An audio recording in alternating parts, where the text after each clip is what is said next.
Hello, Tangerines from Queretaro, Mexico. It is an absolutely gorgeous 75-degree day in late July, and we are going to take advantage of that. This video is sponsored by CrowdVoice. It's an app for calling and texting that's perfect for travelers, and we'll tell you a little bit more about it later.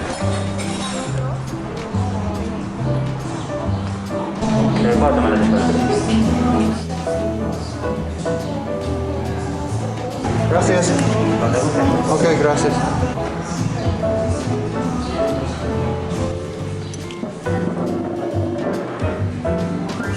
So we wanted to get our day started off right. We're here at this restaurant new to us called Pia, because we saw the pictures online and they all look phenomenal.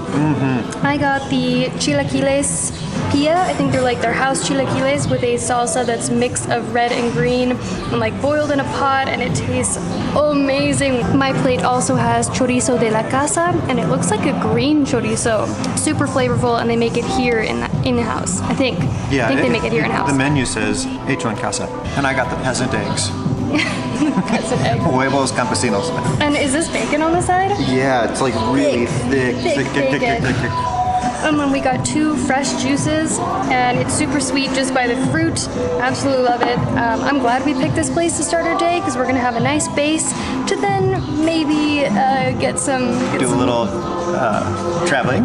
Do a little traveling to a wine country. I might have just found my new favorite breakfast place in Queretaro. Oh yeah, solid 5-star breakfast, and we're all fueled up and ready to hit the road.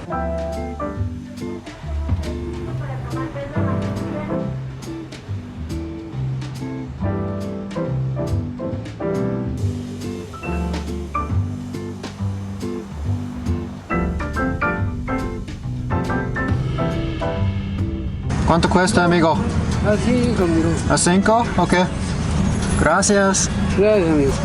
Mazapan, mi favorito. So we are on our way there now. It's about an hour's drive to arrive, but we realize we don't have enough gas to get there, so we're stopping at a gas station here where this is a pretty cheap one. It's 19.19 pesos per liter.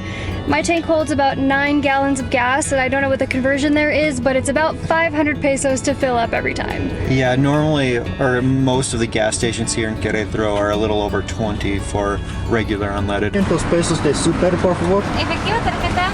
Efectivo. So whenever you're getting gas in Mexico, we like to pay with cash in a specific amount. That way we avoid some scams. You always want to check that the pump zeroes out, and she said that. They'll usually ask, do you want us to check your tire pressure or look at your oil? Las ventanillas, pasa. In this case, we just asked for her to clean the windows. And we'll tip between like 5 to 10 pesos. And if you want them to check the tire pressure, just know like the PSI of your tires and be like las llantas a las 33 or whatever they are, 33 PSI.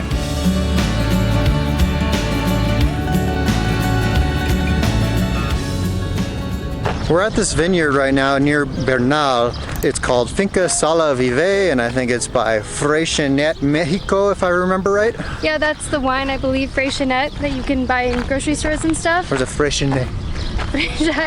Or Friexenet? I don't know, the word is, I don't know how to pronounce it exactly. But yeah, so we're here at this vineyard, one of many in this area. It was free to get in, free parking, and I've actually been here one time before on the weekend, and it is a Tuesday now. They open at 11. It's way less busy today. It gets way more chill, and I would definitely prefer to come here on a weekday, I think, given the choice. Even though they didn't have all the food stands set up that you were talking about before? Right. They still have some stuff. You can buy cheese, souvenirs, and right now we're walking through the vineyards, which is an option to do for free, or you can buy a tour, which ranges between like 300 pesos to about 900 pesos on the high end, for like a horseback tour through the vineyards. I would totally stop by that cheese stand in there if I had any room in my belly at all. But after that breakfast, I'm so stuffed I can't even think about food. I know. This is where they keep all their birds. Well, Maddie's getting her bottle of wine. I'm getting my Mazban. Tastes like a powdery Butterfinger. So good. Here comes a girl. Doo-doo-doo-doo. Got the good stuff. So did you have to buy the glass? Yes, so this isn't the way at all vineyards, but here you have to pay for your glasses. You can either get like the champagne flute looking one for 40 pesos or larger typical red wine glass for 75 pesos. And this is one of their classic bottles of wine. I got a Seco White for 142 pesos. Is that one of the cheaper ones? Yeah, they range from, I think 142 pesos is the cheapest bottle, and then it goes up to like their Reserva, which I think is up to 400 and something. Oh, fancy. Yeah. Also, you don't have to get by the bottle. You can get per glass if it includes it. It's 95 pesos for these not premium, the Hoven line, or just 55 without the glass. You return it. For their premium, 120 and 80 pesos. Well, it may be 2:30 here, but it's 5 o'clock somewhere, so... Always a great excuse to drink, right? Always a great excuse. 5 o'clock somewhere. Oh, that's so good. It's really fresh and light. I'm not a typically sweet wine fan, so the Seco is perfect for me. It's dulce. I said Seco. Well, it's actually not a dulce then. Vino blanco dulce. Sweet white wine. I sound like an idiot. I'm so fancy with my wines. Oh yes, it's not too sweet for a Seco. It's actually dulce, but it doesn't taste like Moscato. With notes of, apricot. I do believe there's apricot in that. Puedo probar. Kiwi. A little bit of kiwi.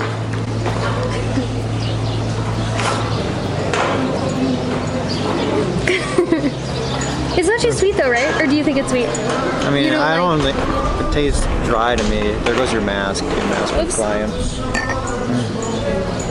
Where'd it go? Great. Now I'm getting COVID Delta.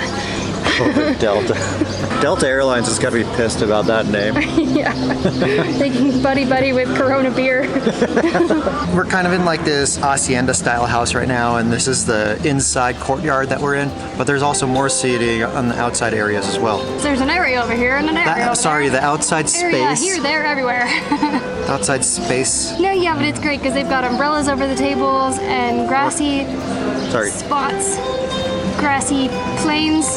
But right now it's nice because we're under a real tree, so it's like real shade and not that fake shade. You know, when you spend a day at the beach and you think you've been in the shade the whole time, but then you're totally burnt. Yeah, and then people leave you a million comments saying that you're going to get skin cancer because they've never been sunburned before accidentally. Well, that's because you're under the fake shade of an umbrella. That isn't like real shade. It doesn't block out the UV rays, that's what you're trying to say. Wear your sunscreen, kids. What I was trying to say is we're under a real tree. They're gonna think we're drunk already. Or just complete idiots. So which is it? Judgment call, you guys. Don't let us know in the comments. I don't care. A or B, let us know. Or don't. Or don't. Back in the vineyards, walking around, you can pretty much go right up to these edge ones, the vines here, and I don't know why. This should have been obvious, but it seems crazy to me still that you can see the actual grapes being grown here, like real, I don't know why. Obviously that's how wine is made, but they're just like real clumps of grapes right Wow. here. I know. So we just got caught breaking the rules. I didn't know it was a rule, but we were on the other side of the rope. Yeah, but where we crossed, there was no rope. So, I mean, maybe they should fix their rope situation. Oh, so you have some more tables out here too. On the weekend, they were like smoking some meats, there was music, tons of people. We wouldn't have been able to get a table then. And here's where you do your manual labor. Oh my gosh. Or you fall off a flight of stairs. So this is real. You stomp, stomp, stomp. It is? And then it comes out. Well, I think, is this not what they actually, you put the grapes and then you stomp it, then it comes out this drain and you drink it after that, right? Ay, tantas moscas. Oh yeah, that's the one bad thing I noticed about this one versus the only other vineyard that we've been to is La Redonda. There were no flies there from what I remember, but here there's like a billion of them. And if we look way over there, but not too far because I think it's about an 8 to 15 minute drive from here, we see our next destination at Pueblo Mágico. When we were all leaving here on a Saturday when they closed at 6 or 6:30, something like that, everybody was completely drunk. The whole crowd, they were kicking everyone out. Everyone was going to the parking lot and piling into their cars, and I couldn't help but think, how, I mean, there's probably not that many designated drivers going into all these vehicles.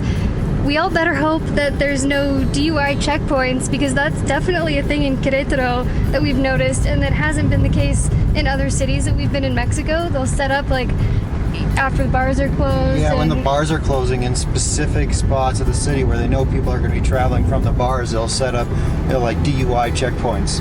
But there was none of that leaving the vineyards. Not recommending anybody do anything. Please get your designated drivers, but it was a little bit scary to see that whole mob of people that were very vinoed up leaving at that time, getting into all their vehicles. And one minor correction from what I said earlier, where we're going next, Bernal is actually a 19-minute drive from this vineyard, so I don't know where I was getting the 8-minute thing. It does look that close though. So there's a pickup truck in front of us, and they have a baby in the back and a stroller in the back. Well, okay, so they have a toddler in the back that I can see and a stroller that's facing the other way, but I'm guessing there's an infant in the stroller. Just kind of comical. And scary. Just yesterday we were walking through Queretaro Centro, and there was this house that had all these pretty colorful, like, you know, typical Mexican colorful pots lining their patio. And we were both like, I love that. So there's some along this drive here out to Bernal, so we wanted to stop and check them out. Like these, they're tangerine. How pretty. So these right here, they're made of mud. they're 3 for just 100 pesos. Yeah, fill that in. Okay, you're fine. Hey. Okay, so they wanted 300 for the square ones and 350 for the bigger round ones. Because he said those were ceramic and the other ones are barro or mud. It's like a cheaper type of clay, I'm guessing. They are really pretty, but I think we should keep shopping a little bit. Yeah, and you know, that we want some things to put plants in like that, but they have a hole in the bottom, and so we need like a little... Shut up. So we need a little plate underneath it to capture the water, and they didn't have a matching one, so I don't know what we're gonna do about that.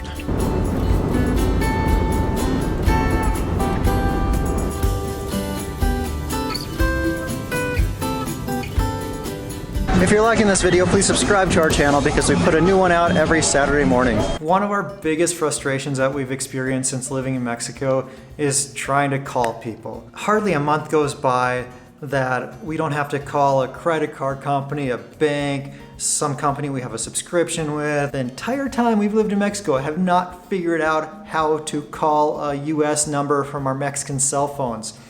And we've asked in Facebook groups, we've asked on this channel for help, and we've gotten a lot of feedback saying, oh, you just have to dial this number and then the number you're trying to call, but it has never worked for us. We've tried every suggestion and not a single one has worked. The sponsor of today's video, CrowdVoice, solves all of our problems for us, all of our calling related problems. So what is CrowdVoice? CrowdVoice is this calling app. They have a free version and a paid version. In today's video, I want to focus on the paid version because that's what we have and that's what solves all of our problems. For $15 a month, you get unlimited calling to the US, Canada, and Mexico. You get 3 free phone numbers, and you get to choose where those phone numbers are. So let's say I have friends and family in Canada. I can give them my Canadian number so they don't have to worry about international calling charges or how the heck to call a Mexican number when they want to get a hold of me. They just call the Canadian number. And same with my friends and family in the US. They just call the US number. And then when I have dealings in Mexico, whether I'm signing up for internet or I'm going to some business and they need a phone number, well then I just give them my Mexican phone number. And another cool feature is that you can switch the caller ID depending on who you're talking to. So for example, let's say I'm calling my mom, well then I'll have my caller ID as my cell phone number. Or if I'm calling a restaurant here in Queretaro to make a reservation, well then I'll have my Queretaro number as the caller ID. Or if I'm calling my bank in the US, well then I'll have my US number as my caller ID, so it appears as though I'm calling from within the country. CrowdVoice has solved so many problems for us, and I think you'll find it really helpful too. So if it sounds like something that interests you, click on the link down in the description below, and that will take you right to the page where you can download the app.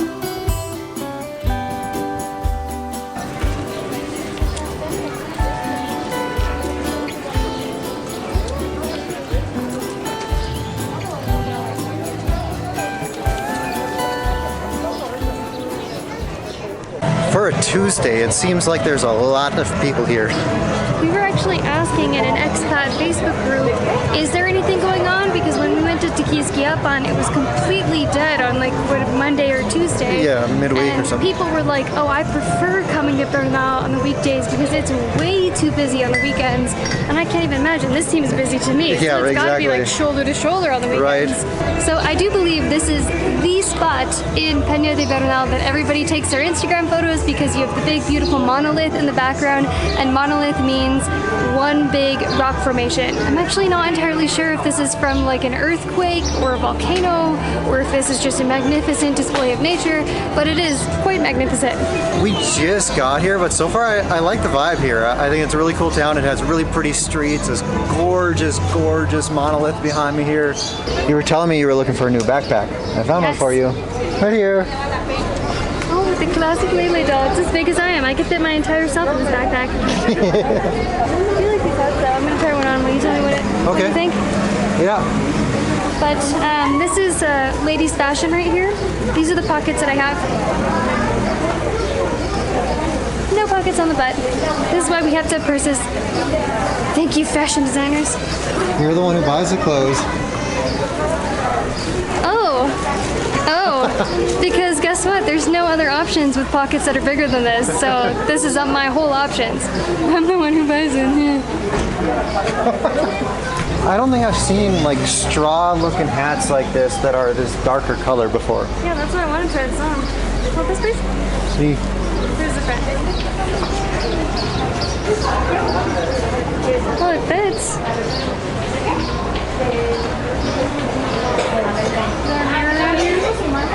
I mean... You're my mirror. What do you think?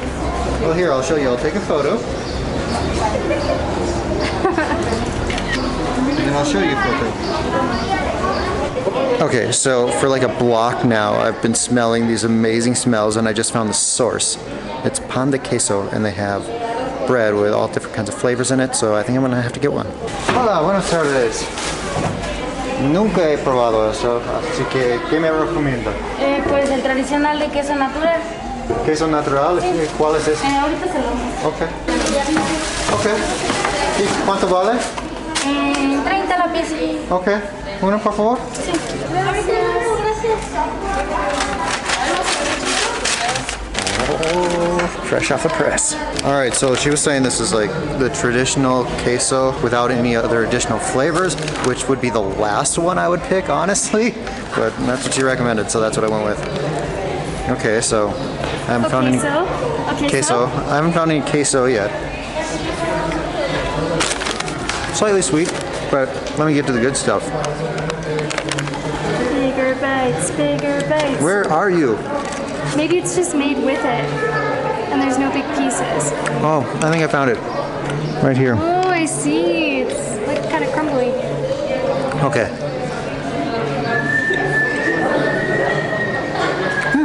Yeah, it's pretty good. Okay, so what do you think? I think it'd be really good with flavor too, but yeah, I'd get it again. And 30 pesos, do you think? It's a pretty big piece. It's pretty big. I was a little surprised it was 30 pesos, to be honest. But. Yeah. She did hesitate though, so I don't know. Maybe we got gringo price. Who knows?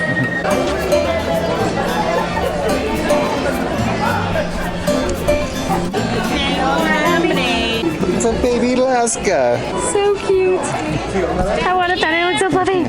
Pan de queso really seems like a thing here. I thought I found the pan de queso, but no. I mean, that's definitely the best smelling pan de queso that we've seen / encountered. Smelled. We've sensed. But now that we've walked around here for a little bit longer, I definitely like, there's tons of artesanias to look at. There's clothes and hats. There's like artisanal products like chocolate and like the pan de queso. Definitely seems like a weekend. Hang on. I was getting some sun allergies. I need to put my sunglasses on.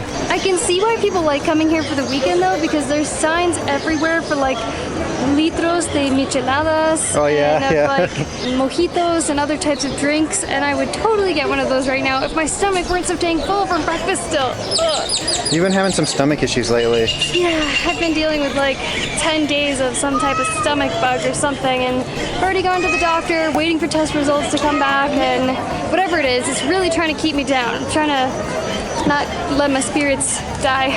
Although they seem to be dying in my gut right now. Well, it appears we've made our way to the center of town, and how do we know this? Because It's so small. tiny. Centro del centro. With a bow and a ceiling. Oh yes.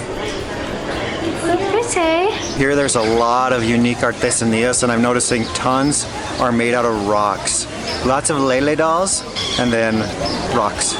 Shaped like many different things. I really like the town of Bernal. I want to come back here and spend more time. Especially when we have more stomach space, because I think that was Yeah. our critical error when coming here. Is that we ate such a big breakfast that we couldn't try all the artisanal products and everything. Oh, and as I'm filming this clip here, I'm looking right over here and I see the cheese store, La Vaca Feliz, that we went to Feliz. in Tequisquiapan. Oh, we so ate that good. cheese until it was gone. It was so good. On the end screen here is that video from where we went to Tequisquiapan, so you can continue watching until we see you next Saturday. Please subscribe before you go, and one more thing. Gong that bell so you get notified the next time we release a new video, and we'll see you there. But don't take her hat, otherwise she'll be mad. I'm mad now. Purr.